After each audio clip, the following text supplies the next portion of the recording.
با مقصد دسترسی و عمومی‌گردانی مرکز خدمت‌رسانی‌های دولتی در شهر دوشنبه به فعالیت آغاز نموده است. از لحظه‌های آغاز فعالیت یعنی از ماه دکمبر سال 2025 و ینوری سال 2026 به مرکز مذکور 1153 نفر شهروند مراجعت کرده مرحله عینیت کنونی را گذشته 1100 نفر خدمت‌رسانی‌های ضروری را به طور الکترونی دسترس نمودند. агентии инноватсия ва технологияҳои рақамӣ назди президенти ҷумҳурии Тоҷикистон мақоми ваколатдори давлатӣ дар соҳаи инноватсия ва технологияҳои рақамӣ буда идоракунӣ, татбиқи ҳукумати электронӣ, рақамикунонии хизматрасониҳои давлатӣ, ҷорӣ ва рушди гардиши ҳуҷҷатҳои электронӣ, истифодаи имзои электронӣ, рушди савдои электронӣ, ба танзимдарории зеҳни сунъӣ, инчунин такмили равандҳои технологӣ ва дигар масъалаҳои вобаста ба самти фаъолиятро таъмин менамояд. раванди рақамикунонии соҳаҳои мухталифи иқтисодӣ ва иҷтимоӣ мутобиқ ба ҳадафу афзалиятҳои муайяннамудаи ҳукумати ҷумҳурии Тоҷикистон дар доираи тадбирҳои ислоҳотӣ ва бо мақсади таъмини шаффофият, баланд бардоштани самаранокӣ ва беҳбудии сифати хизматрасониҳои давлатӣ амалӣ гардида истодааст. бо ҷалби барномасозони ватанӣ, низоми ягонаи гардиши ҳуҷҷатҳои электронӣ бо назардошти таҷрибаи кишварҳои минтақа таҳия карда шуда, дар беш аз 850 мақомоту ташкилоти давлатӣ ва зерсохтори онҳо ҷиҳати таъмини мубодилаи мукотибот бидуни истифодаи коғаз фаъол мебошад. дар ин раванд барои тасдиқи аслият ва амнияти мукотибот имзои электронӣ дар серверҳои дохилӣ сабт шуда барои зиёда аз 14500 нафар истифодабаранда дастрас гардидааст. марҳилаи дуюми татбиқи лоиҳа дар мақомоти иҷроияи ҳокимияти давлатии вилоятҳо ва шаҳру ноҳияҳо оғоз гардида ин раванд идома дорад. дар асоси фармони президенти ҷумҳурии Тоҷикистон бо мақсади таъмини шаффофият ва самаранокии пешниҳоди хизматрасониҳои давлатӣ, инчунин рушди низоми ҳукумати электронӣ, портали ягонаи хизматрасониҳои давлатӣ ҷорӣ карда шудааст. бо фармони дахалдори президенти ҷумҳурии Тоҷикистон портали ягонаи хизматрасониҳои давлатӣ е-хизмат таҳия гардида мавриди истифода қарор дода шуд. инчунин бо қарори ҳукумати ҷумҳурии Тоҷикистон аз 3 ноябри соли 2025 феҳристи хизматрасониҳои давлатӣ тасдиқ гардида номгӯи 927 хизматрасонӣ ба таври мушаххас муайян карда шуд. ба ҳолати имрӯза 83 хизматрасониҳои давлатӣ ба портали ягона ворид гардида ба шаҳрвандон дар шакли электронӣ дастрас мебошанд. тибқи нақша дар доираи ҳадафҳои солҳои рушди иқтисоди рақамӣ ва инноватсия то соли 2030 хизматрасониҳои давлатӣ марҳила ба марҳила ба шакли рақамӣ гардонида мешаванд ва тавассути портал ба шаҳрвандон пешниҳод карда мешаванд.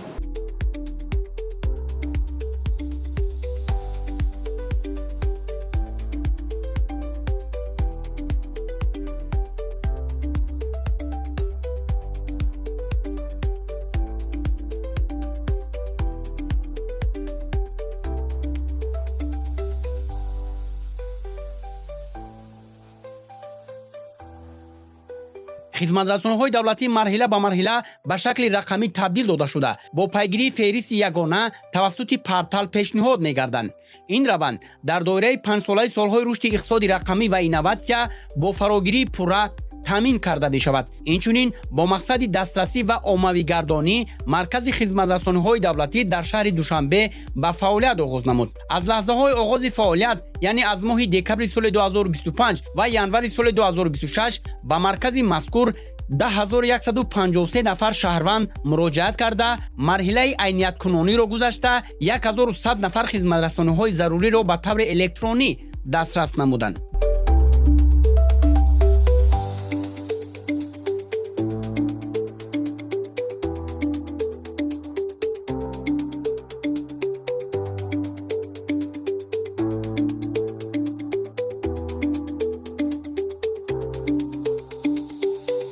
бо мақсади тахфифати ҳамоҳангсозии фаъолияти мақомоти давлатӣ, таъмин намудани мубодилаи саривақтӣ ва ҳифзшудаи маълумот, инчунин баланд бардоштани самаранокии равандҳои идоракунӣ, низоми ҳамгироии иттилоотии байниидоравии пули ҳушманд роҳандозӣ гардид. ҳамзамон интернет портали ягонаи давлатӣ ҳамчун инфраструктури муттамаркази миллии иттилоотию коммуникатсионӣ таҳия ва ба истифода дода шуда дар дораи он сомонаҳои беш аз 80 мақомот ва ташкилоти давлатӣ муттаҳид ва ҳамгиро гардиданд. дар назди агентӣ муассисаи давлатӣ маркази ҳифзи маълумот, таъсис дода шуд ки фаъолияти он ба таҳкими амнияти киберӣ ва ҳифзи иттилоот дар низомҳои давлатӣ ва махзанҳои коркарди маълумот равона гардида, назорати ҳамаҷонибаи раванди ҷамъоварӣ, коркард, истифода, паҳнкунии маълумот ва татбиқи механизмҳои ҳифзи барномавӣ бо истиснои маълумотҳои дорои сирри давлатӣ амалӣ карда мешавад. ин иқдом ба баландбардоштани эътимоднокӣ, шаффофият ва устувории низомҳои иттилоотӣ мусоидат менамояд.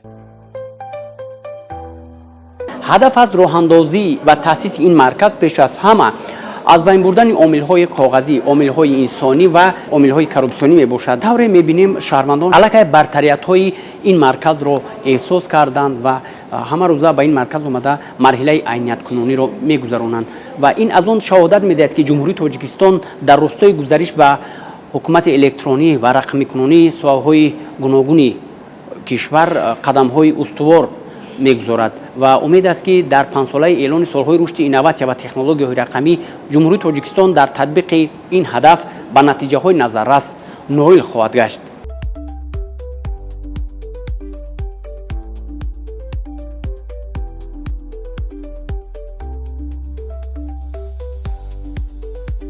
бо мақсади фароҳам овардани муҳити мусоид барои дастгирӣ ва рушди ширкатҳои соҳавии технологияҳои иттилоотӣ IT Park дар шаҳри Душанбе таъсис ёфт ки бо истифода аз имтиёзҳои андозию гумрукӣ 65 резидент дар он ба қайд гирифта шуданд. ҷиҳати муаррифии иқтидор ва имкониятҳои соҳа дар сатҳи байналмилалӣ як қатор чорабиниҳо ва нишастҳои судманд дар хориҷи кишвар баргузор гардиданд. аз ҷумла дар Амрико ва Ҷопон форумҳои соҳавӣ доир шуда иқтидори ширкатҳои соҳаи IT ҷумҳурии Тоҷикистон муаррифӣ гардиданд. инчунин дар доираи таҳкими ҷорӣ намудани таҷрибаи пешқадам, баландбардоштани иқтидори кадрии соҳа аз ҷониби агентӣ бо кишварҳои Чин, Россия, Қазоқистон, Эрон, Муғулистон, Узбекистон, Амрико ва Ҷопон 13 санади ҳамкорӣ ба имзо расонида шудааст. бо мақсади баландбардоштани иқтидори кадрии соҳа бо қарори дахлдори ҳукумати ҷумҳурии Тоҷикистон, муассисаи давлатии таълимӣ, донишгоҳи инноватсия ва технологияҳои рақамии Тоҷикистон таъсис дода шуда, дар назди он ифтитоҳи литсейҳои равияи риёзии техникӣ роҳандозӣ гардида истодааст. аз оғози фаъолияти агентӣ то ба имрӯз ҷиҳати таҳкими заминаҳои ҳуқуқӣ ва таъмин намудани самаранокии фаъолияти соҳа 5 қонун, 30 қарори ҳукумат ва 4 фармони президенти ҷумҳурии Тоҷикистон қабул ва мавриди амал қарор дода шуданд. афзалиятҳои хизматрасониҳои давлатӣ дар шакли рақамӣ дар он ифода меёбад ки шаҳрванд хизматрасонии дилхоҳро ба таври осон, фаврӣ ва бе ҳузур ё ки муроҷиат ба мақомоти давлатии дахлдор ба даст меорад.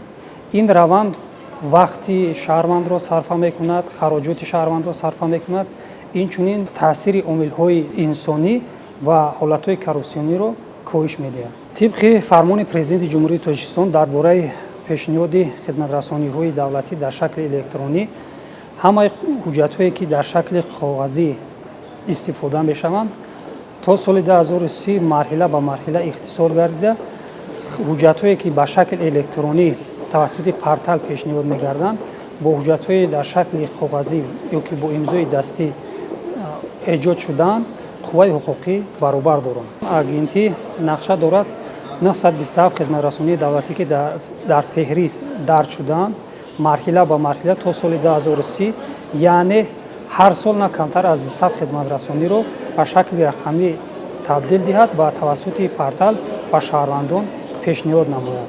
инчунин агентӣ нақша дорад ки дар оянда чунин марказҳои хизматрасониро дар маркази вилоятҳо ва шаҳру ноҳияҳои калон таъсис диҳад ки шаҳрвандон метавонанд дар маҳалли зисти худ аз айнияткунонӣ гузаронанд ва хизматрасонии заруриро ба даст оранд. пардохтҳои барои гирифтани хизматрасониҳои давлатӣ пурра тариқи ғайринақдӣ сурат мегирад.